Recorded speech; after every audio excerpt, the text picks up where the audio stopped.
Hi guys, welcome again to my another vlog karon sa midterm na vlog. So maora gyapon atong topic no about history ra gyapon. So first, wala na kuan kanang introduction. First is the 1899 Constitution of the Republic of the Philippines. So as time passes and people become more motivated and hungry to achieve freedom, revolt against the Spanish regime emerged, eventually defeating the repressive regime. Philippine independence was achieved thanks to the bravery of Filipinos on June 12, 1898. So the Philippines was declared their independence in Cavite, as we all know. Batong Cavite ba or Cavite? So, as you all know, different issues have emerged: economics, education, and most notably, politics in recent years. Due to numerous circumstances, there are various disputes between the countries. So, ikadwa. So, the Treaty of Peace between United States of America and the Kingdom of Spain, or the Treaty of Paris. So, the United States supports for Cuba's struggles against the Spanish regimes, as well as a dispute explosion of the USS Marine in Havana Harbor.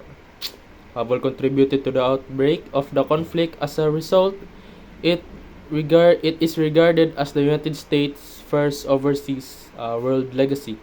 World legacy. Overseas ba? Sorry. First overseas war, which include campaign in Cuba, and the Philippines. So, sa akong opinion, sa akong nasulat diri, ako nang gisulat diri ang akong opinion.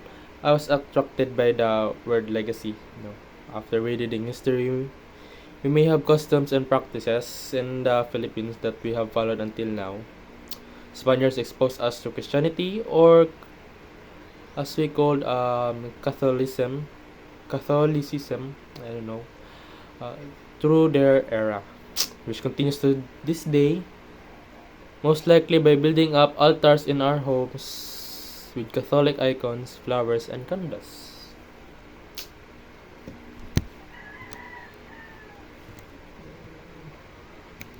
So, ikatulo na ta sa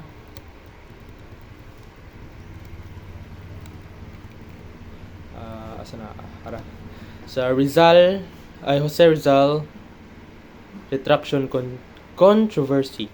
So I was intrigued by the word controversy when reading Rizal's retraction with what we call this plurality of belief. I understand that the history is essential, that we must study it in order to comprehend events. However, the issue surrounding Rizal's retraction is time consuming and may cause confusion among Filipinos. Kaupat, sa convention between the United States of America and Great Britain delimiting the boundary between the Philippines archipelago and the state of North Borneo in 1930. Excuse me. Rizal ability in creating private sources about enlightenment from colonialism contribute significantly to the independence and liberty of the Filipino in the hands of colonies. So Rizal fought and wrote against the Catholic Church in his day in order to educate Filipinos through meaning of independence. Mora na siyang mora na akong gikuha sa reflection. So, kalima is the Philippine-American War. So, because of history, the Philippines have been colonized by Spain and America and Japan. But prior to the Japanese occupation, the country was initially colonized by the Spanish, who caused great anguish and suffering amongst the Filipinos. So Filipinos are being oppressed. The Philippines and the United States fought a war in the country. Furthermore, in connecting to what is actually occurring, we began to form a hazy connection due to several factors in the America.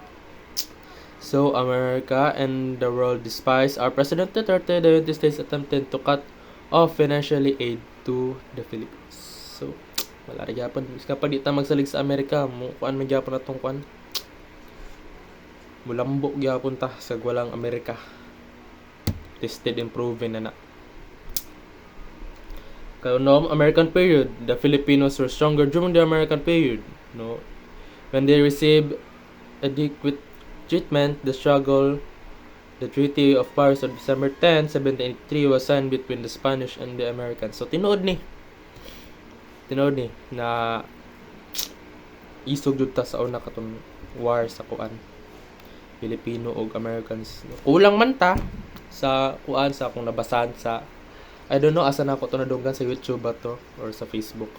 Like kulang tag manpower, ana sila kulang daw tag manpower, pero tungod sa strategy ni tag ining ni General Luna, no, so na kuan jud ta na isog jud ta kay although dagay nga mati sa tua, pero nadaog ta sa tawag ining war god dili pinaagi sa kuan kundili sa dagay losses ang Amerika to dagay losses financially to kuan economically no dagan jud losses ang Amerika ato nga gera tungod lang sa mga strategy ni General Luna. I don't know asa na ko to nakalimot na ko asa na ko to siya dunggan either sa YouTube ba to or sa Facebook, I don't know, basta mo daw tong kuan dahilan nga no nadaog ta. So Commonwealth of the Philippines. So as a Filipino gained progressive freedom, the Commonwealth government was founded from 1935 to 1946 under the Tidings McDuffie Law. This type of government served as a transitional administration as the Philippines prepares for complete independence. The Commonwealth government is working together to address the economic and social issues that are currently affecting the country. So, ito sa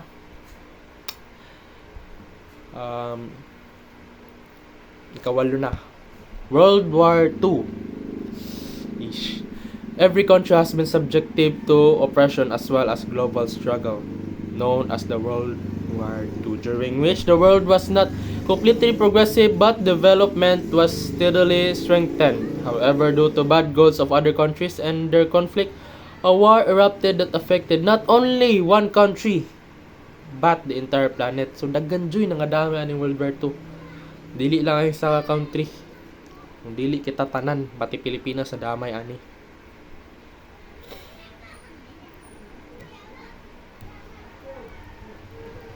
So ang ika-9 is History Mindanao Piece 1. I understand how the Philippines especially works after reading the history of Mindanao. No. Tausug was able to engage the international trade with countries such as China, the United Kingdom, and the United States, and the Dutch. Their previous commodities included expense tea, bird's nests, and pearls, tortoise shells, mother of pearl tripang, ambot lang sa pagbasa, tripang, or this trend not only broadens the scope of commercial activities as well as interest in group dominance and conflict.